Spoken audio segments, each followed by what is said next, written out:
உபாகம் 8:18 இணைந்து வாசிப்போம். உன் தேவனாகிய கர்த்தரை நினைப்பாயாக, அவரே உன் பிதாக்களுக்கு ஆணையிட்டு கொடுத்த தம்முடைய உடன்படிக்கையை உறுதிப்படுத்தும்படி இந்நாளில் உனக்கு உண்டாயிருக்கிறது போல ஐஸ்வர்யத்தை சம்பாதிக்கிறதுக்கான பலனை உனக்கு கொடுக்கிறார். ஆண்டவர் நல்லவர் என்பதை குறித்து எல்லா காரியங்களிலும் நம்ம ருசி பார்க்கணும். பாருங்க, ரட்சிப்பில் ருசிக்கணும், தேவனுடைய மன்னிப்பை நம்ம வாழ்க்கையில் ருசிக்கணும், இரக்கத்தை ருசிக்கணும், தேவன் நம்மளை சீர்படுத்துகிற டிசிப்ளின் பண்ணுகிற காரியங்களில் கர்த்தர் எவ்வளோ நல்லவர் என்பதை ருசிக்கணும். இதெல்லாம் குறித்து நிறைய பேசியிருக்கிறோம். பாருங்க, இந்த நாட்களில் ஆண்டவர் எப்படி நம்மை செழிப்படைய வைப்பதிலும் கர்த்தர் எவ்வளோ நல்லவராக இருக்கிறாரு அப்படின்றது நம்ம அறிந்து கொள்ள வேண்டிய ஒரு மிக முக்கியமான சத்தியம்.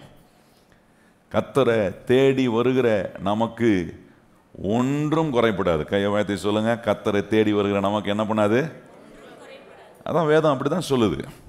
கர்த்தரை தேடுகிறவர்களுக்கோ ஒரு நன்மையும், எத்தனை பேர் சொல்ல முடியும்? கையை உயர்த்தி, நான் கர்த்தரை தேடி வரேன், குறை இருந்திருக்கு, ஆனால் குறையெல்லாம் நிறைவாக்கி காட்டுகிற ஒரு தேவன். அதை தான் ஆண்டவர் செய்கிறார். பாருங்க, அப்போது நம்முடைய வாழ்க்கையை கடவுள் ஆசீர்வதிப்பதுக்கு என்னெல்லாம் வழிகளை வைத்திருக்கிறார் என்பதை நாம் அறிந்து கொள்ள வேண்டியது ரொம்ப அவசியமான ஒன்று. பாருங்க, உலகத்தில் நடக்கிற நிறைய நாசம் மோசங்கள், எல்லா துன்பங்கள், இதெல்லாம் பார்த்துட்டு கடவுள்னு ஒருத்தர் இருந்தார்னா, நல்ல தேவன்னா, கர்த்தர் நல்லவர்னா, ஏன் இப்படிலாம் நடக்கணும்னு ஜனங்களுக்குள்ள 1008 கேள்வி இருக்கு. பாருங்க, இந்த கேள்விகளுக்கான பதில் தான் இந்த சத்தியங்கள். இவைகள் மத்தியிலும் கர்த்தர் எவ்வளோ நல்லவரா, உங்களுக்கு வேண்டிய நன்மைகளை உங்களுக்கு கொடுப்பதுக்கு ஆண்டவர் எவ்வளோ அருமையான வழிகளை கர்த்தர் நம்முடைய வாழ்க்கையில் வைத்திருக்கிறார் என்பதை விளங்கி கொண்டு உபயோகப்படுத்தும் போது, எவ்வளோ கடினமான சூழ்நிலையானாலும், எவ்வளோ கடினமான வாழ்க்கையானாலும், நம்முடைய வாழ்க்கையில் கர்த்தர் நல்லவர் என்பதை ருசிப்பதுக்கு தேவன் வைத்திருக்கிற ஆசீர்வாதங்களை நாம் அறிந்து கொள்ளும்போது, வாழ்க்கையை ஆண்டவர் மாற்றி காட்ட அவர் இன்றைக்கும் வல்லமை உள்ள தேவனாக இருக்கிறார். இந்த உலகத்தில் நம்முடைய வாழ்க்கையை மாற்றி காட்டக்கூடிய ஒரே தேவன் நம்ம ஆராதிக்கிற ஆண்டவர் இயேசு மாத்திரம் தான். எத்தனை பேர் நம்புறீங்க? என்னென்னமோ என்ன உலகத்தில் பிராயச்சித்தம்லாம் சொல்கிறாங்க. பாருங்க, 7 நாள் இதை பண்ணால் சரியாயிடும், 7 வாரம் இதை பண்ணால் சரியாயிடும். இந்த 7 வச்சே நிறைய பேர் நிறைய விளையாட்டு விளையாடுறாங்க. நான் சொல்ல புரியுதா? ஏன்னா எத்தனை முறை நீங்கள் 7 தடவை நீங்கள் என்ன செஞ்சாலும் சத்தியத்தை அறியாமல், கர்த்தர் வச்சிருக்கிற வழிகளை நீங்கள் புரிந்து கொள்ளாமல் என்ன செஞ்சாலும் அது ஒரு மூட நம்பிக்கை மாதிரி மாறிடுது. அதுதான் ஆண்டவருடைய பிள்ளைகளுக்கு ஆண்டவர் என்ன செய்கிறார்னா போதிக்கிறார். நம்முடைய ஆண்டவர் நமக்கு போதிக்கிற தேவன். சொல்லுங்க வாய்த்தது, நம்முடைய ஆண்டவர் யாரு? போதிக்கிறாரா? இங்கே வரும்போது நமக்கு சொல்கிறாரு. பார்த்தீங்களா எப்படி ஆசீர்வதிக்கப்படுறதுக்கு வழி வச்சு இந்த வசனத்தில் அப்படி சொல்கிறாரு. பாருங்க, எப்படி இந்த ஐஸ்வர்யத்தை சம்பாதிப்பதுக்கு தேவன் பலன் கொடுக்கிறாரு, அந்த பலனை பெற்றுக்கொள்வதுக்கு தேவன் எப்படி தம்முடைய ஜனத்தோடு அவர் உடன்படிக்கை செய்கிறார் என்பதை சொல்றார். நம்முடைய முற்பிதாக்களோடு ஆண்டவர் எப்படி உடன்படிக்கை செய்து அந்த உடன்படிக்கையை செய்த பிறகுதான் ஐஸ்வர்யத்தை சம்பாதிப்பதுக்கான பலனே கொடுக்கிறாரு. சும்மா அந்த உடன்படிக்கை இல்லாதவங்களுக்கெல்லாம் கொடுக்கல. நல்லா நீங்கள் அதை விளங்கி கொள்ளணும். கர்த்தர் யாரோட உடன்படிக்கை பண்றாரோ அவர்களுக்கு தான் பலன் கொடுக்கிறார். நான் சொல்றேன், இன்னைக்கு இயேசு கிறிஸ்துவை ஆண்டவராக ஏற்றுக்கொண்டிருக்கிற நம்ம ஒவ்வொருவர் மேலும் கர்த்தர் உடன்படிக்கை செய்திருக்கிறார். எத்தனை பேர் கையை உயர்த்தி சந்தோஷமா ஆமென்னு சொல்ல முடியும்? நம்ம மேல உடன்படிக்கை செஞ்சிருக்கிறார். பாருங்க, அதனால அந்த உடன்படிக்கை நிறைவேறுவதற்கு என்ன வழியை வச்சிருக்கிறாரு? எல்லாவற்றுக்கும் கர்த்தர் ஒரு வழியை வைத்திருப்பார். எத்தனை பேருக்கு தெரியும்? கர்த்தர் சும்மா எதையும் ஏடா கூடமாக இஷ்டம் போல் குழப்பி என்ன நம்மளை அப்படியே ஒரு மாதிரி கன்ஃபியூஸ்டாகவே கர்த்தர் காரியங்களை செய்கிறவர் அல்ல. குழம்பி இருக்கிற நமக்கு சரியான வழிகளை கர்த்தர் காண்பித்து சரியான காரியங்களை வாழ்க்கையில் உபயோகப்பட வைத்து அதன் மூலமாக ஆண்டவர் நன்மைகளை கொடுக்குறார். அப்போ இங்கே ஒரு அற்புதமான திறவுகோலை வைத்திருக்கிறார். உடன்படிக்கை என்கிற ஒரு திறவுகோலை வைக்கிறார். அப்போ ஒவ்வொரு மனுஷன் மேலேயும் தேவனை ஆண்டவராக ஏற்றுக்கொண்டிருக்கிற நம்ம மேலே இந்த உடன்படிக்கை என்கிற திறவுகோல் இருக்கு. பாருங்க, இந்த உடன்படிக்கை என்கிற திறவுகோல் நிறைவேறுவதற்கு சில வழிகளை, சில பிரமாணங்களை கர்த்தர் வைத்திருக்கிறார். ஐஸ்வர்யத்தை சம்பாதிக்க பலன் கொடுக்கிறாருன்னொன்னே கண்டபடி அல்ல, அதை அந்த அந்த உடன்படிக்கை இருக்கிறவர்களுக்கு பலன் கொடுக்கிறார். அந்த பலன் எப்போ வேலை செய்யுது, அந்த உடன்படிக்கை எப்போ வேலை செய்யுதுன்னா, அந்த உடன்படிக்கை வேலை செய்வதற்கான பிரமாணங்களை கர்த்தர் ஏற்படுத்தி வச்சிருக்கிறார். அந்த பிரமாணங்களை தான் நம்ம கவனித்து கொண்டிருக்கிறோம். விதைக்கிறதும் அறுவடை செய்கிறதும் தேவன் வைத்திருக்கிற இந்த பிரமாணம் வேலை செய்வதற்கான ஆவிக்குரிய இது கோட்பாடுகள். எப்படி உலகம் இயங்கிறதுக்கு ஏராளமான பிரமாணங்கள் வேலை செய்து கொண்டிருக்கிறதோ, உங்களுக்கு தெரியுதோ தெரியலையோ, உங்களை சுற்றி இந்த உலகம் இயங்குகிறதுக்கு கர்த்தர் இந்த உலகத்தை இயங்குவதற்கு நிறைய பிசிக்கல் லாஸை கர்த்தர் நியமித்து வைத்திருக்கிறார். அதே போல் ஆவிக்குரிய வாழ்க்கையிலும் கர்த்தருடைய பிள்ளைகளுக்கு ஆசீர்வாதத்தை கொடுப்பதுக்கு ஸ்பிரிச்சுவல் லாஸ், ஆவிக்குரிய பிரமாணங்களை கர்த்தர் வச்சிருக்கிறார். அந்த ஆவிக்குரிய பிரமாணங்களில் ரொம்ப முக்கியமானது ஒன்று, ஆண்டவர் சொல்றார், பூமி உள்ள வரைக்கும் இந்த விதைப்போம் அறுப்போம் ஒளிந்து போவதில்லைன்றார். அப்போ இந்த உடன்படிக்கை வேலை செய்வதற்கு கர்த்தர் வைத்திருக்கிற பிரமாணத்தில் இருக்கிற முதல் காரியம், எப்படி விதைக்கிறதின் மூலமாய் இந்த பலனை நாம் பெற்றுக்கொள்கிறோம் என்பதை தான் நம்ம கவனிக்கிறோம். பாருங்க, 4 வழிகளை உங்களுக்கு காண்பித்து கொண்டிருந்தேன். அதில் 3 நம்ம கவனிச்சுக்கிறோம். 1, தசம பாகம் என்பது கர்த்தர் வச்சிருக்கிற இந்த உடன்படிக்கை வேலை செய்வதற்கான விதைப்பின் முறை. 2வது உங்களுக்கு காண்பித்தேன், எப்படி ஒரு ஏழைகளுக்கு நம்ம கொடுக்கும்போது அதுவும் விதைக்கிறதுக்கான ஒரு முறைமையாக இருக்குது. அதை செய்யும்போது ஐஸ்வர்யத்தை சம்பாதிப்பதற்கான பலனை, அந்த உடன்படிக்கையை கர்த்தர் நம்ம வாழ்க்கையில் வேலை செய்கிறார். 3வது உங்களுக்கு காண்பித்தேன், எப்படி சுவிசேஷத்துக்காக நம்ம கொடுக்கும்போது இந்த உடன்படிக்கை நம்முடைய வாழ்க்கைக்குள்ள வேலை செய்ய ஆரம்பிக்குது. இன்னைக்கு 4வது வழி, கர்த்தர் விதைப்பதற்கு தேவன் வைத்திருக்கிற 4வது வழிகளை தான் நான் உங்களுக்கு காண்பிக்க வரும். அது என்னன்னா, ஆண்டவர் சொல்றாரு, ஸ்தோத்திர காணிக்கைகளை செலுத்துவதின் மூலமாய் இந்த விதைக்கும் பிரமாணத்தை நீங்க உங்க வாழ்க்கையில செய்யும் போது இந்த உடன்படிக்கை உங்களுக்கு வேலை செய்யுது. ஐஸ்வர்யத்தை சம்பாதிப்பதற்கான உடன்படிக்கை வேலை செய்கிறது. பாருங்க, ஆண்டவரை ஸ்தோத்திரம் பண்ணுகிறது என்பது, கர்த்தர் எனக்கு ஒரு காரியத்தை செஞ்ச பிறகு ஸ்தோத்திரம் பண்றேனா, செய்யறதுக்கு முன்பாக ஸ்தோத்தரிக்கிறேனா, அது ரொம்ப முக்கியமானது. பாருங்க, பவுல் ரொம்ப அருமையாக சொல்றார், ஏன்னா ஒன்றுக்கும் நீங்கள் கவலைப்படாமல் எல்லாவற்றையும் ஸ்தோத்திரத்தோடும் வேண்டுதலோடும் தேவனுக்கு உங்கள் விண்ணப்பங்களை என்ன பண்ணுங்க, தெரியப்படுத்துகின்ற. ஸ்தோத்திரத்தோடும் அப்படின்னா, ஒரு காரியம் உங்களுக்கு கிடைச்ச பிறகு ஸ்தோத்திரம் பண்றோமா, அல்லது கிடைக்கிறதுக்கு முன்பாக ஸ்தோத்தரிக்கிறோமா, இதெல்லாம் ரொம்ப முக்கியமானது. பாருங்க, அப்போ ஸ்தோத்திர காணிக்கை என்பது ஆண்டவர் எனக்கு செஞ்ச பிறகு நான் செய்ய போறேனா, அல்லது செய்யறதுக்கு முன்னாடி செய்யற ஒரு காரியமா, அதை தான் இன்னைக்கு நம்ம கவனிக்க வேண்டிய ஒரு விஷயம். பாருங்க, ஆண்டவருக்கு என்று நாம் படைக்கிற ஸ்தோத்திர காணிக்கை அது என்னவா இருக்குன்னா, விதைப்பதுக்கு தேவன் வைத்திருக்கிற இன்னொரு முறையா இருக்கு. அது என்ன செய்யுதுன்னா, ஒவ்வொரு முறையும் இந்த உடன்படிக்கையை கர்த்தரினுடைய வாழ்க்கையில் வேலை செய்ய வைக்கிறார். அந்த உடன்படிக்கை வேலை செய்யும் போது ஐஸ்வர்யத்தை சம்பாதிக்கிறதுக்கான பலனை கர்த்தர் கொடுக்கிறார். ஒருவேளை வாழ்க்கையில் சில போராட்டங்கள் பிரச்சனைகள் ஊடாகி போகும்போது கர்த்தரை ஸ்தோத்தரிப்பது நல்லது. எத்தனை பேர் கையை உயர்த்தி சொல்லுங்க, கர்த்தரை ஸ்தோத்திரம் பண்ணுகிறது நல்லது. எபேசியர்ல 5ஆம் அதிகாரம் வாசித்தீங்கன்னா அங்க பவுல் சொல்றார், எல்லாவற்றிலும் கர்த்தரை ஸ்தோத்தரிப்பதே இது தேவனுடைய சித்தமா இருக்கின்றார். பாருங்க, praising God in all things ரொம்ப முக்கியமானது. பிரைஸ் ஆஃபரிங் அப்படின்னு ஆங்கிலத்தில் வருது, ஸ்தோத்திர காணிக்கை. அது 4வது வழி, விதைப்பதில் தேவன் வைத்திருக்கிற ஆசீர்வாதம். அப்போ இந்த ஸ்தோத்திர காணிக்கையை நான் செய்யும் போது, நான் ஸ்தோத்தரிக்கும் போது, கர்த்தரை ஸ்தோத்திரம் பண்ணி கர்த்தரை உயர்த்தும் போது, ஆண்டவனுடைய பிரச்சனைகள் நடுவே நான் கர்த்தரை ஸ்தோத்தரிக்கும் போது என்னத்துக்கு எப்படி ஸ்தோத்தரிக்கணும் அதை தான் இன்னைக்கு உங்களுக்கு காண்பிக்க நான் சத்தியத்தின் மூலமாக சில காரியங்களை காட்டுறேன். பாருங்க, கர்த்தர் எனக்கு தோல்வியை கொடுத்துட்டாரு, கர்த்தர் என்னை என்ன சாபத்திலும், கர்த்தர் என்ன தரித்திரத்திலும், கர்த்தர் என்ன வியாதியிலும் வச்சிருக்கிறார், அதுக்கு ஸ்தோத்திரம் பண்ணுன்னு சொல்லலை. நல்லா கவனிங்க, அதெல்லாம் ஆண்டவர் கொடுக்குறவர்ல. வியாதியையும் என்ன தரித்திரமான நிலையும் கர்த்தர் கொடுக்குறாரா? கிடையாது. அது கர்த்தரிடத்துல வருகிறது இல்லை. கர்த்தர் எல்லா நன்மையான ஈவுகளை நமக்கு கொடுக்குறவர். கையை சொல்லுங்க, நமக்கு என்ன கொடுக்குறார் கர்த்தர்? எல்லாவற்றையும், தீமையை கூட என்னவா மாத்துறாரு நமக்கு. ஆண்டவர் எப்பவுமே நமக்கு நன்மை செய்யணும்னு நினைக்கிறார்.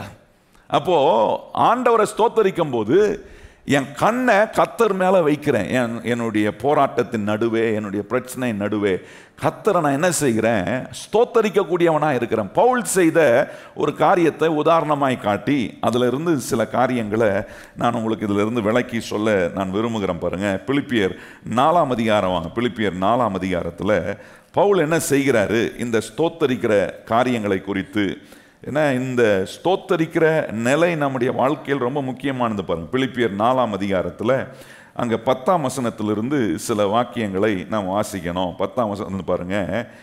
என்னை விசாரிக்கிறதுக்கு நீங்கள் இப்பொழுது மறுபடியும் மனம் மலர்ந்தபடியினாலே கர்த்தருக்குள் மிகவும் சந்தோஷப்பட்டேன். இப்படி செய்ய எண்ணம் கொண்டு இருந்தீர்கள், சமயம் மாத்திரம் உங்களுக்கு நேரிடவில்லை.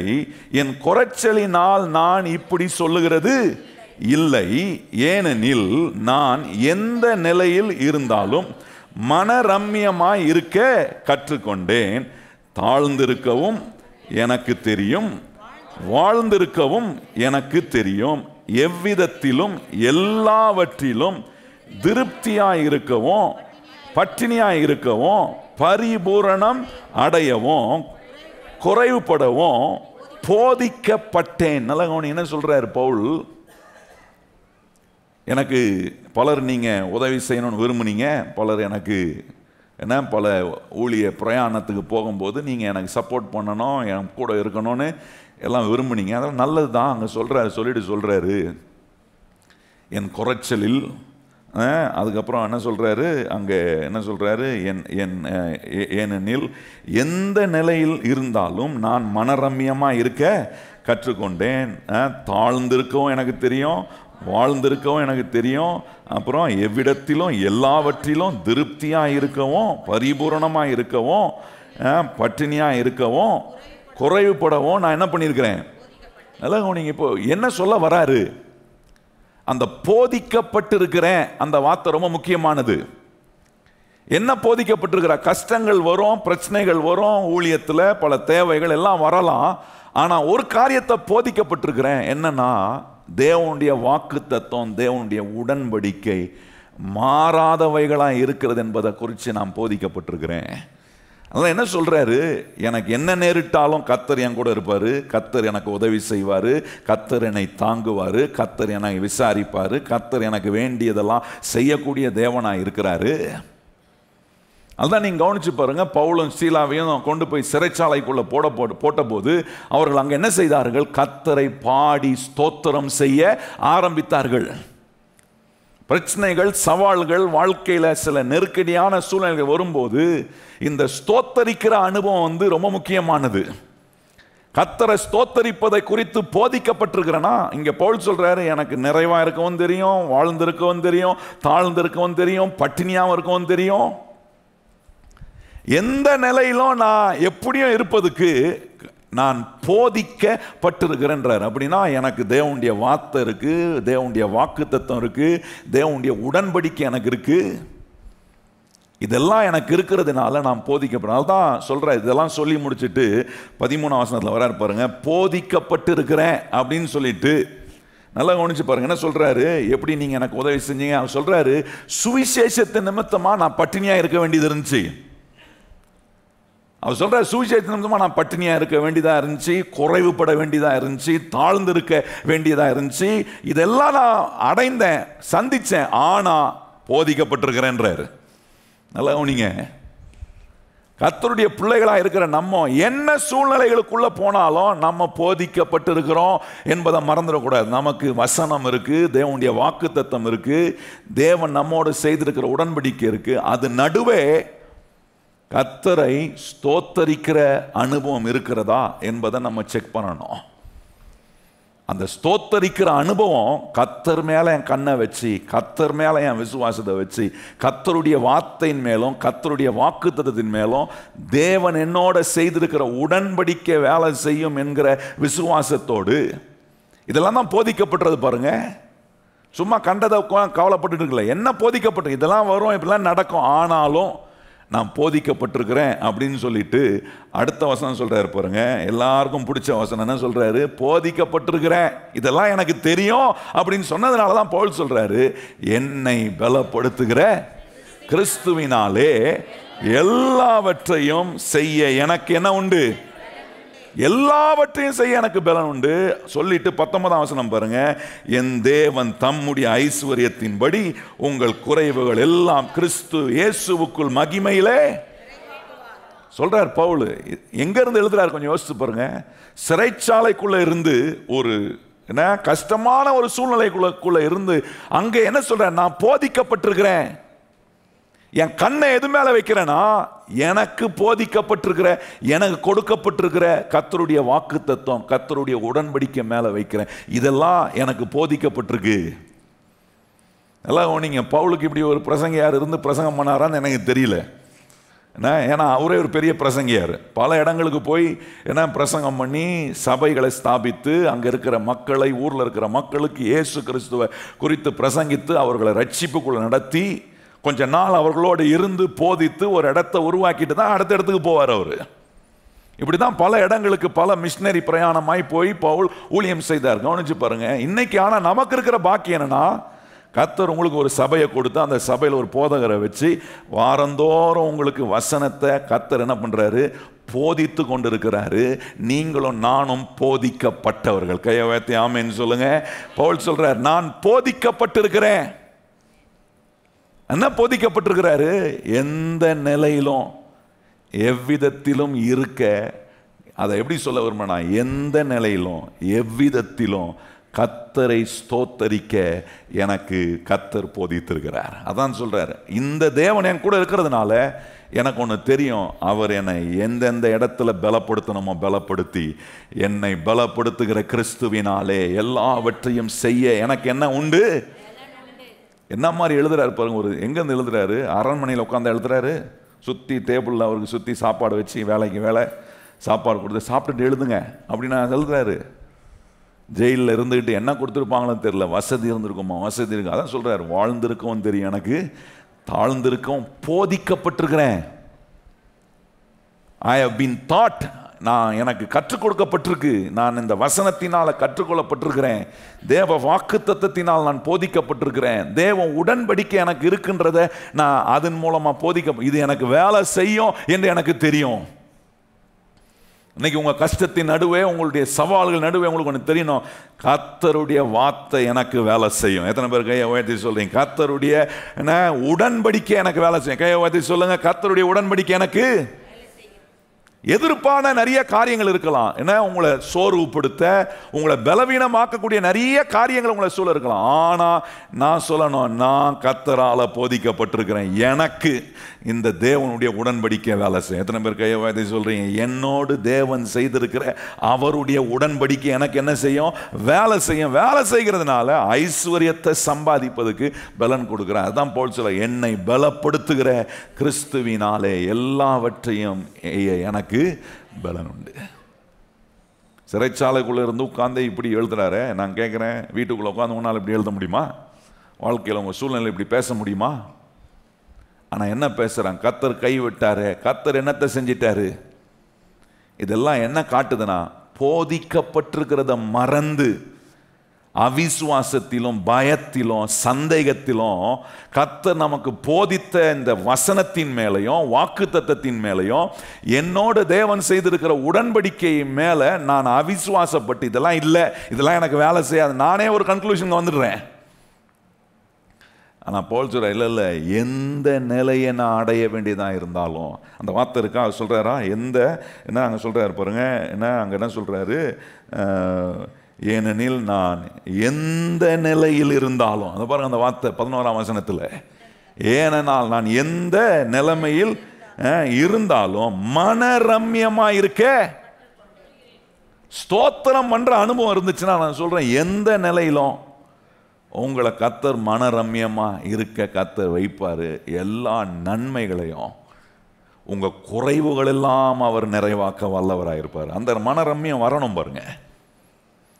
இந்த ஸ்தோத்திர காணிக்கை என்பது கர்த்தரை ஸ்தோத்தரிப்பதுக்கான அடையாளம். என்ன போதிக்கப்பட்டிருக்கிறேன், கர்த்தர் யார், எனக்கு என்ன செய்ய முடியும் என்கிற இந்த அறிவும் வெளிச்சமும் எனக்கு இருக்கும்னா கர்த்தர் மாபெரும் மாற்றங்களை நம்முடைய வாழ்க்கைக்குள்ளே கொண்டு வரும். அப்போ பாருங்கள், இந்த ஸ்தோத்திர என காணிக்க ஸ்தோத்திரம் அப்படின்னும் போது ஸ்தோத்திர அந்த அனுபவம் நம்முடைய வாழ்க்கையின் எல்லா சூழ்நிலையிலும் பொருளாதார நெருக்கடி வரும்போது வாயத்திறந்து கர்த்தர் என்ன பண்ணணும், ஸ்தோத்திரம் பண்ணணும். நமக்கு பொருளாதார தேவைகள் இருக்கும்போது வாயத்திறந்து ஸ்தோத்திரம் பண்ணணும். வாயத்திறந்து புலம்பிட்டு இருக்கக்கூடாது.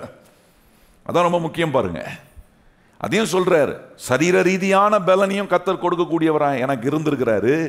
என்னை பலப்படுத்துகிற கிறிஸ்துவாய் இருந்திருக்கிறார். என்னை பலப்படுத்துகிற கிறிஸ்துவாய் மாத்திரமல்ல, என் குறைவையும் அவர் நிறைவாக்கின கர்த்தர். அதுதான் 19ஆம் வசனம் வாசித்து காட்டினேன். ஏன்னா அவர் என்ன செய்கிறாரு, கிறிஸ்து இயேசுவுக்குள்ள என்னுடைய குறைவைகள்லாம் நிறைவாக்கக்கூடிய என்ன ஆசீர்வாதங்களை கர்த்தர் நமக்கு தராரு. பாருங்க, எப்படிப்பட்ட தேவன். நம்முடைய வாழ்க்கையில் என்ன விதமான கிரைசஸ், என்ன விதமான வாழ்க்கையின் சூழ்நிலைகளுக்குள்ள நம்ம போனாலும் கர்த்தரை ஸ்தோத்தரிக்கிறவர்களாய் இருக்கக்கூடிய கர்த்தருடைய பிள்ளைகளை. ஏன் கர்த்தரை ஸ்தோத்திரம் பண்ணணும் அப்படின்னா, கவனிச்சு பாருங்க, 22ஆம் சங்கீதத்தில் சங்கீதக்காரன் சொல்றாரு பாருங்க, தாவீது என்ன சொல்றாரு, ஏன் ஸ்தோத்திரம் பண்ணணும் கர்த்தரை அப்படின்னா, 22ஆம் சங்கீதத்தில் 3ஆம் வசனத்தில் கவனிச்சு பாருங்க, இஸ்ரவேலின் துதிகளுக்குள் வாசமாய் இருக்கிற தேவனீர் பரிசுத்தர்.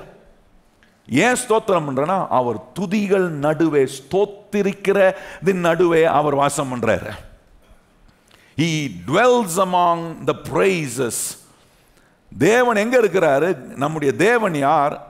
அவர் துதிக்கப்படுகிற தேவன். கையை உயர்த்தி சொல்லுங்க, நம்முடைய தேவன் யாரு? துதிக்கப்படுகிற. அதான் ஸ்தோத்திரம் பண்ணணும். பாருங்க, எப்படிப்பட்ட நிலைகள்லாம் நம்ம ஸ்தோத்தரிக்க வேண்டும் பாருங்க. அதே சங்கீதத்தை வாசித்தீங்கன்னா நிறைய அற்புதமான காரியங்கள் சொல்லியிருக்கு பாருங்க.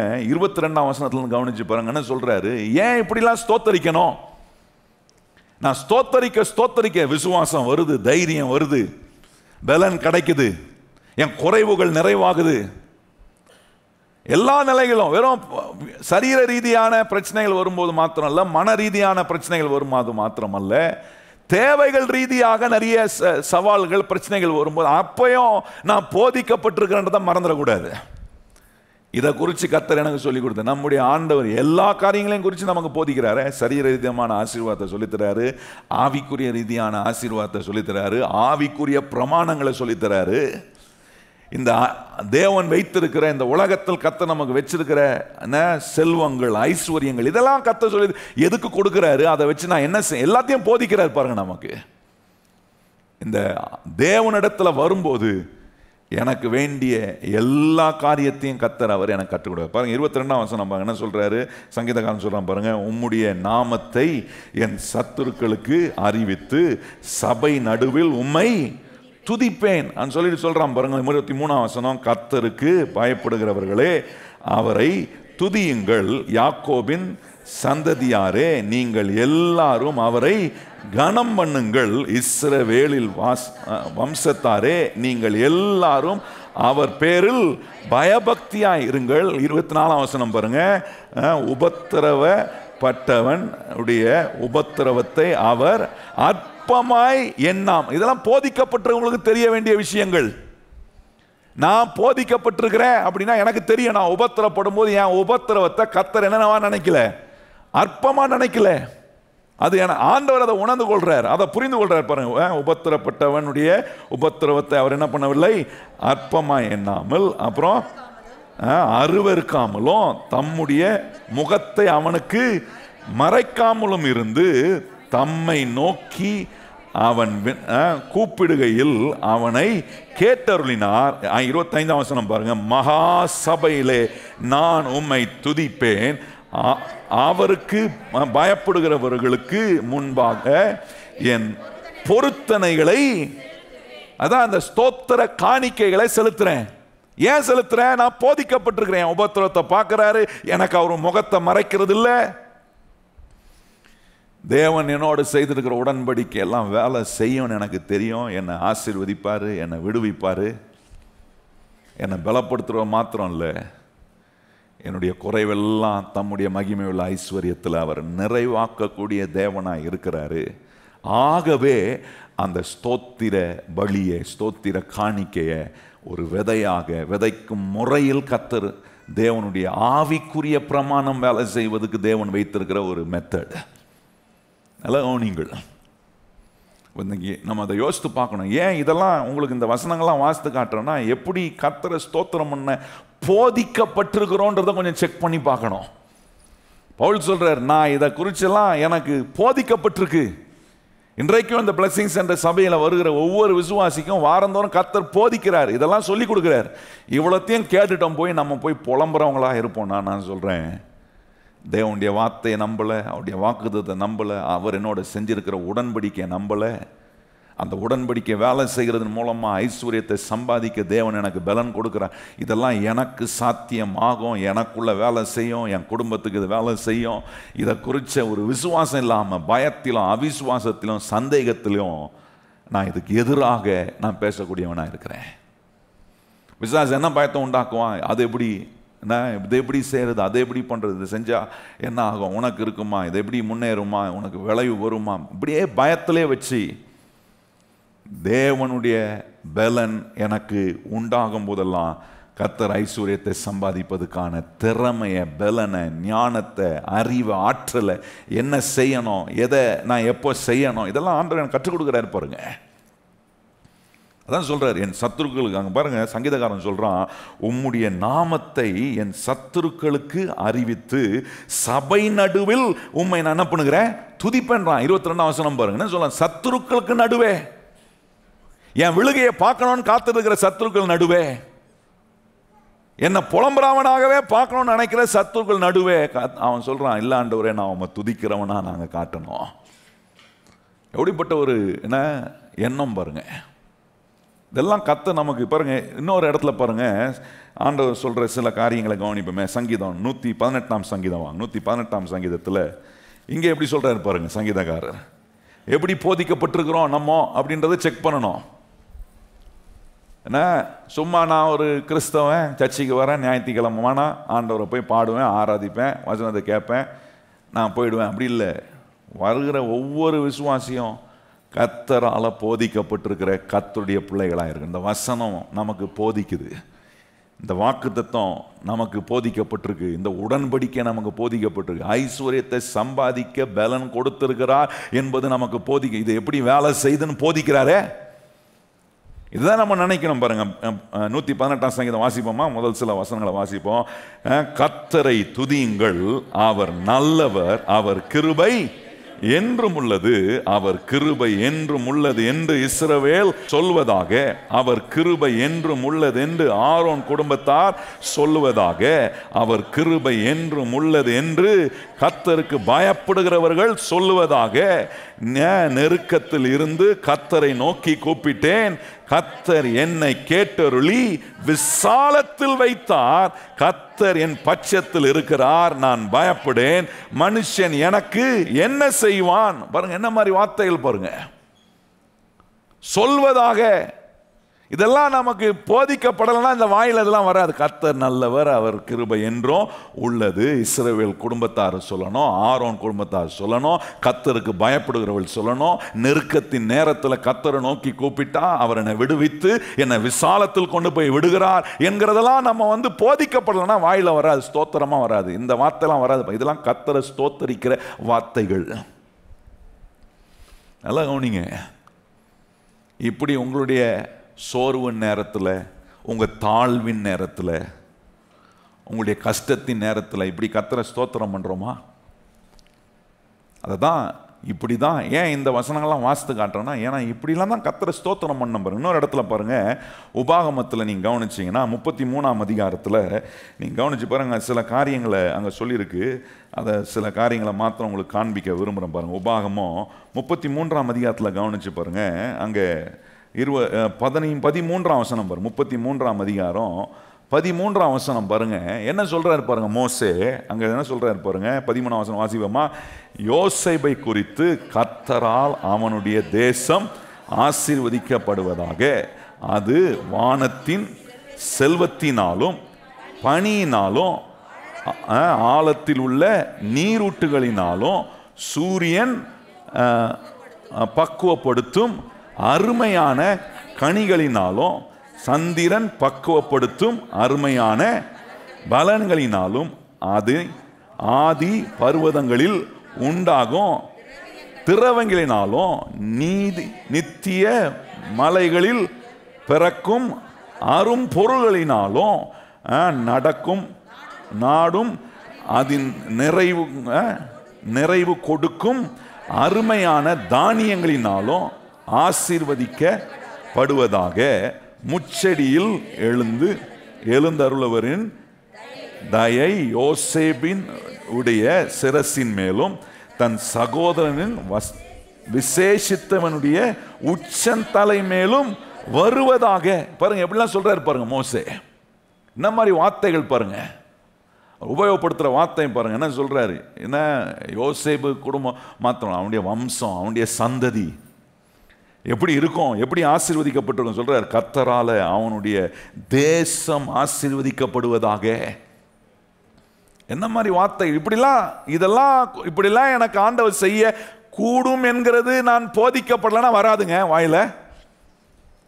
ஆசீர்வதிக்கப்படும் அங்கே சொல்ற. அப்புறம் எவ்வளோ அருமையான வார்த்தைகள்லாம் உபயோகப்படுத்தலாம் பாருங்க. அதன் வானத்தின் செல்வத்தினாலும் பனியினாலும் ஆழத்தில் உள்ள நீரூற்றுகளினாலும் சூரியன் பக்குவப்படுத்தும் அருமையான கனிகளினாலும். என்ன மாதிரி சொல்ற, எல்லா காரியங்களையும் கர்த்தர் எப்படிலாம் செய்யறாரு, எவ்வளோ அருமையாக சொல்கிறாரு பாருங்க. அப்புறம் நீங்கள் கவனிச்சு பாருங்க சில வசனங்களை அங்கே நீங்கள் தொடர்ந்து வாசித்தீங்கன்னா 17ஆம் வசனத்தை வாசித்தீங்கன்னா எப்படி ஆண்டவர் எல்லா எதிரான காரியங்களை அவர் எப்படி டிஸ்ட்ராய் பண்ணுறாரு. அவங்க ரொம்ப அருமையாக சொல்கிறாரு. இந்த சந்ததியை ஒருத்தனும் ஜெயிக்க முடியாது, இவன் ஜெயிக்கணும்னு வர நினைக்கிறவன்லாம் அழிக்கப்படுவான், ஒன்றும் இல்லாமல் அவன் டிஸ்ட்ராய் பண்ணப்படுவான்றார். 18ஆம் வசனத்துலேருந்து 19ஆம் வசனம் வாசித்தீங்கன்னா அங்கே போட்டிருக்காரு. என்ன சொல்கிறாருன்னா, என்ன இந்த கடலுக்கு அடியில் அதுக்கப்புறம் என்ன அங்கே சொல்லியிருக்கு பாருங்க, என்ன சமுத்திரத்தின் மேலே நிலத்தின் மேலே மலைகள் மேலே அங்கெல்லாம் என்னெல்லாம் அவனுக்கு சொல்கிறாரு, என்னென்ன ஆசீர்வாதங்கள்லாம் வச்சிருக்கிறாரு பாருங்க. அது சொல்லிட்டு வந்துட்டு அப்புறம் நீங்கள் கவனிச்சு பாருங்க 28ஆம் வசனம் பாருங்க, வாசிப்போமா. 28ஆம் வசனத்தில் என்ன சொல்றாரு பாருங்க. அங்கே இஸ்ரவேல் ஜனங்கள் எப்படி இருப்பாங்கன்னு சொல்ற பாருங்க. இஸ்ரவேல் சுகமாய் தங்கி வாசம் பண்ணுவான், யாக்கோபின் ஊற்றானது தானியமோ திராட்சை ரசமோ உள்ள தேசத்திலே இருக்கும், அவருடைய வானம் பணியை செய்யும். இஸ்ரவேலே நீ பாக்கியவான், கர்த்தராலே ரட்சிக்கப்பட்ட ஜனமே, உனக்கு ஒப்பானவன் யார்? உனக்கு சகாயம் செய்யும் கேடகமோ உனக்கு மகிமை பொருந்திய பட்டயமும் அவரே. உன் சத்துருக்கள் உனக்கு இச்சகம் பேசி அடங்குவார்கள், அவர்கள் மேடுகளை மிதிப்பா என்று. பாருங்க என்ன மாதிரி போதிக்கப்பட்டிருக்கணும் பாருங்க. இப்படிலாம் தெரிஞ்சிச்சுன்னா எனக்கு விரோதமாக ஒருத்தனும் எழும்பவும் முடியாது, வாள் ஆட்ட முடியாது, என்னுடைய காரியங்களை ஒருத்தரும் தடுக்கவும் முடியாது, முன்னேற்றத்தை ஸ்டாப் பண்ண முடியாது. நான் எவ்வளோ தாழ்வில் இருந்தாலும் கர்த்தர் என்னை மேலே தூக்கிட்டு வரக்கூடிய தேவனாக இருக்கிறார். எனக்கு இச்சகம் பேசினவன், எனக்கு எதிராக எழும்பினவன், கர்த்தர் சொல்ல ரட்சிக்கப்பட்டிருக்கிற உனக்கு ஒப்பானவன் யாருன்னு கேட்குறான். இப்படிப்பட்ட வார்த்தைகள் தான் கர்த்தரை ஸ்தோத்தரிக்கிறதுக்கான அறிகுறிங்க. இப்படி ஸ்தோத்தரிக்கிற அனுபவம் இருக்கிறவர்கள் கண்டிப்பாக இந்த ஸ்தோத்திர காணிக்கை, ஸ்தோத்திர பலியை செலுத்துகிற விதையை விதைக்கிறார்கள். அப்படி பண்ணும்போது நான் சொல்லுகிறேன், உங்களுக்கு இன்னொன்று வேலை செய்யுது. என்ன வேலை செய்யணும்? தேவனுடைய உடன்படிக்கை வேலை செய்து, அந்த உடன்படிக்கை வேலை செய்யும்போது ஐஸ்வர்யத்தை சம்பாதிப்பதுக்கான பலனை கர்த்தர் உண்டு பண்ணுகிறார். இப்போ நம்ம வாஸ்தவமே இவ்வளோ வசனங்களை வாஸ்தவமே, இது போல கர்த்தரை ஸ்தோத்தரிக்கிற அனுபவம் உங்களுக்கு வருதா? கஷ்டம் நெருக்கடி வரும்போது என்ன பேசுகிறேன், இங்கே என்ன மாதிரி சொல்லியிருக்கு பாருங்க. எப்படி என்ன சந்திரன், எப்படி சூரியன், எப்படி நிலம், எப்படி எப்படி என்னுடைய பிரயாசங்கள் தானியங்கள் எப்படி வருது, இஸ்ரவேலை எப்படி யாக்கோபுடைய ஆசீர்வாதம் எப்படிப்பட்டதாக இருக்கு, எப்படி மோசே சொல்றாரு பாருங்க. இதெல்லாம் கர்த்தர் நம்முடைய வாழ்க்கையில் நமக்கு போதிக்கப்பட்டிருப்போம்னா நமக்கு தெரியும். என்ன கஷ்டம் வந்தாலும் இல்லை என்னை ஆசீர்வதிக்கிற ஒரு தேவன் இருக்கிறார், என்னை உயர்த்துகிற ஒரு தேவன், நிச்சயமாக நான் உயர்ந்து வருவேன், நிச்சயமாக கர்த்தர் இந்த உடன்படிக்கை என்னில் வேலை செய்ய வைத்து காட்டுகிற ஒரு ஆசீர்வாதமான தேவன். பாருங்கள், இது மறக்க முடியாது. எனக்கு நடந்த ஒரு சாட்சியை நான் சொல்லி தான் ஆகணும் பாருங்கள். என்ன ஒரு சகோதரி சந்திக்க வந்தாங்க. நான் இந்த பெருக்கத்தின் ஆசீர்வாதத்தை குறித்து கிட்டத்தட்ட ஒரு 3 வருஷத்துக்கு முன்னாடி பேசியிருந்தேன். ஏன்னா எப்படி பெருகிறதுக்கான வழிகள் என்னெல்லாம் கத்தர் வச்சுருக்கேன், அது கிட்டத்தட்ட 1 வருஷத்துக்கு மேலே போதிச்சேன் பாருங்கள். அந்த சத்தியத்தை கேட்டு ஒரு சகோதரி என்னை வந்து பார்த்தாங்க. பார்த்துட்டு சொன்னாங்க, இந்த மாதிரி பாஸ்டர் இந்த சத்தியங்கள்லாம் கேட்டேன், அதில் எப்படி கடவுளை என்னை ஆசீர்வதிக்க என்னை பெருக பண்ணுவதுக்கு எப்படி விதைக்கிற ஒரு பிரமாணம் இருக்குன்றதை குறித்து நிறைய பேசியிருக்கேன். அதில் அது வேறு விதமான சத்தியங்களை வச்சு நான் பேசியிருந்தேன் பாருங்கள். அதெல்லாம் கேட்டுட்டு அவங்க சொன்னாங்க, அவங்க கஷ்டம், அவங்க எனக்கு தெரியும் அவங்கள பர்சனலாக, பல கஷ்டங்கள், பல நெருக்கடி. அந்த சகோதரி கொண்டு வந்து ஒரு காணிக்கையை கொண்டு வந்து கொடுக்கறதுக்காக வந்திருந்தாங்க. அப்போ நான் அந்த சகோதரிகிட்டேருந்து அந்த காணிக்கை வாங்குறதுக்கு எனக்கே ரொம்ப, ஏன்னா அவங்களுடைய சூழ்நிலை எனக்கு நல்லா தெரியும் பாருங்கள். அப்போ நான் சொன்னேன், உங்கள் உள்ளத்தை நான் நிச்சயமாக ஆண்டவர் பாராட்டுவார், நானும் பாராட்டுறேன். நான் ஒன்று செய்கிறேன், நீங்கள் கொண்டு வந்திருக்கிற காணிக்கையை நான் உங்களுக்கு ஜோம் பண்ணி ஆசீர்வதித்து உங்கள் கையிலேயே கொடுக்குறேன் அப்படின்னு சொன்னேன். அப்போ அந்த சகோதரி சொன்னாங்க, பாஸ்டர் இது என்னுடைய விதை பாஸ்டர், இது நான் கர்த்தருக்கு விதைக்கிற விதை, இது எப்படி நீங்கள் வந்து ஜோம் பண்ணி என்கிட்ட கொடுப்பேன்றீங்க?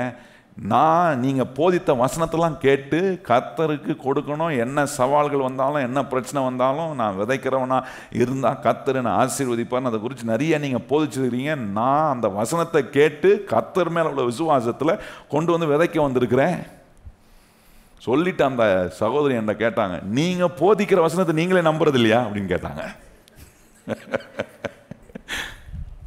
அப்போதான் யோசித்தோம், பரவாயில்ல விசுவாசி சிலர் ஷார்ப்பாக தான் இருக்கிறாங்க. நான் சொன்னேன், இல்லை நான் நம்புறதுனால நான் போதிச்சேன், நீங்கள் அதை நம்புறீங்கன்றது எனக்கு நான் ஏற்றுக்கொள்கிறேன், கர்த்தர் உங்களை ஆசீர்வதிப்பான்னு சொல்லி அந்த சகோதரிகிட்ட அவங்கள ஜோம் பண்ணி அந்த காணிக்கையை வாங்கி அவங்கள ஆசீர்வதித்து அனுப்பிச்சேன் பாருங்கள்.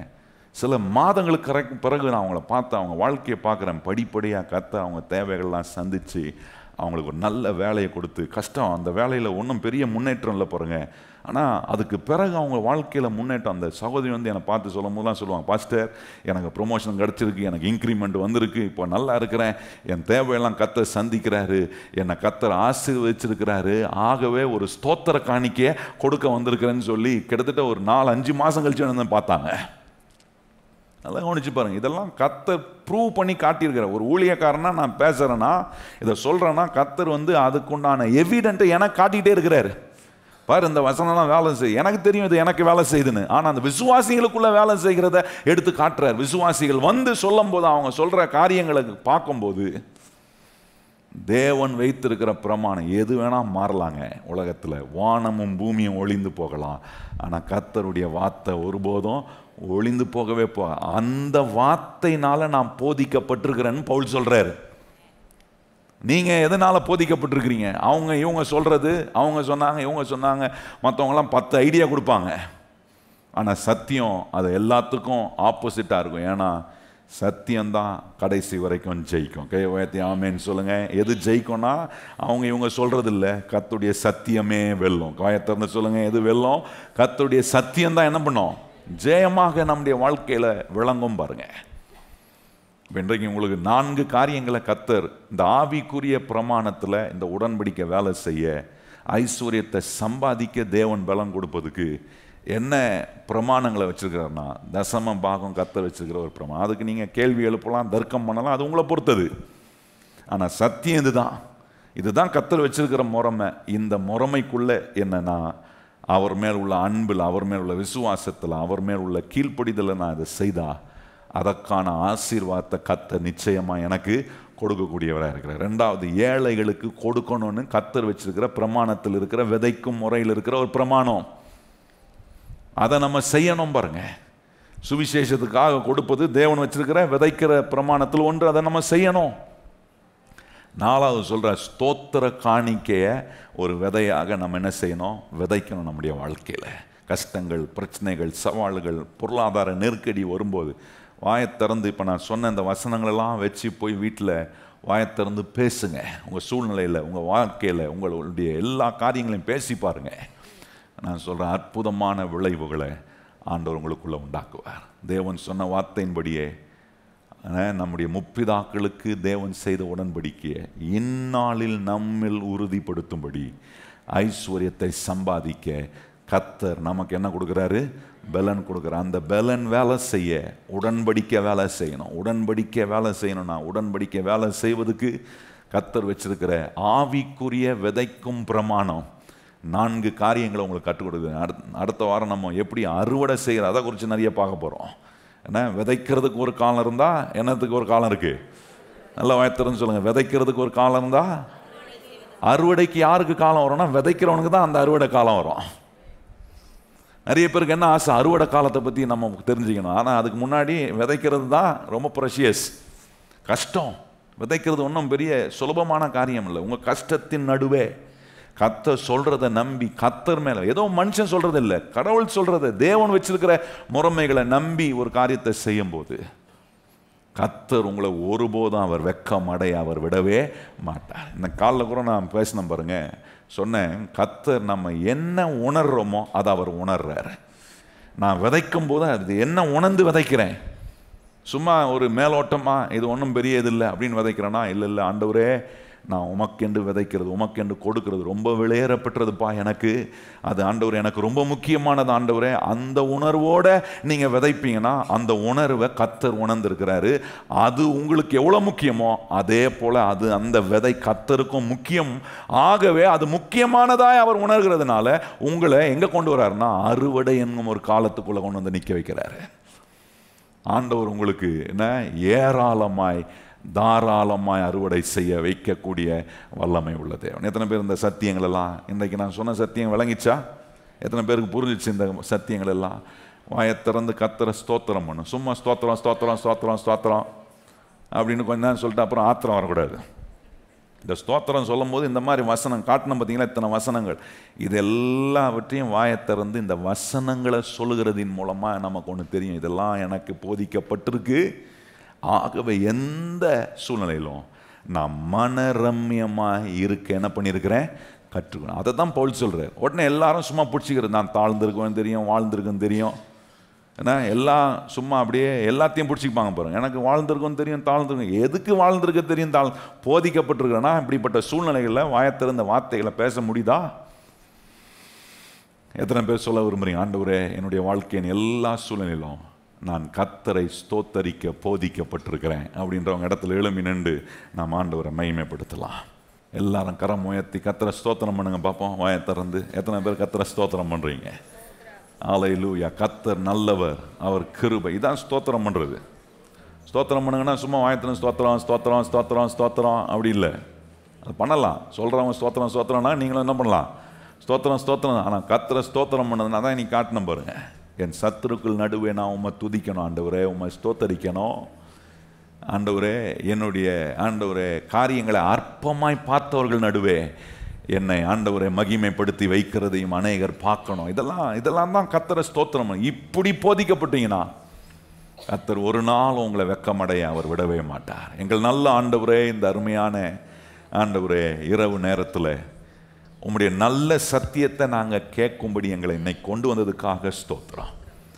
எங்கள் வாய் நிறைய நாங்கள் உம்மை எப்படி ஸ்தோத்தரிக்கணுன்றது குறித்து நாங்கள் ஒவ்வொரு முறையும் உம்முடைய ஆலயத்தில் உம்முடைய வசனத்தினால, உம்முடைய வாக்குத்தத்தத்தினால, உம்முடைய உடன்படிக்கையை குறித்து எங்களுக்கு போதித்து கற்றுக் கொடுக்கிறீரே ஆண்டவரே. இதெல்லாம் எங்கள் வாழ்க்கையில் ஒவ்வொரு நாளும் நாங்கள் ருசி பார்க்க எங்களுக்கு உதவி செய்யும். நம்முடைய பிள்ளைகள் போய் ஒவ்வொரு சூழ்நிலை, இன்னைக்கு பல கஷ்டங்களோட வந்திருக்கலாம், பல நெருக்கடியோட வந்திருக்கலாம்.